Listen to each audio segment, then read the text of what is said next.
Құрметті қазақстандықтар, баршаңызды мемлекеттік рәміздер күнімен құттықтаймыз.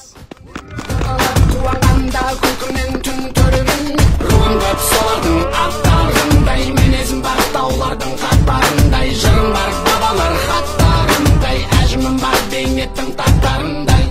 Қашан қазақ атандым мен азандап, әлі күнге білмейсің, ей адамзат, адамзат есіміме береді бала жасың тұлпы тасты жыпыған кей азамат. Ару жолда мал терде бала белде, уайым түбі теңіз ғой, бара берме. Жігер керек, жыр керек, жалау керек, қайрат түбі боп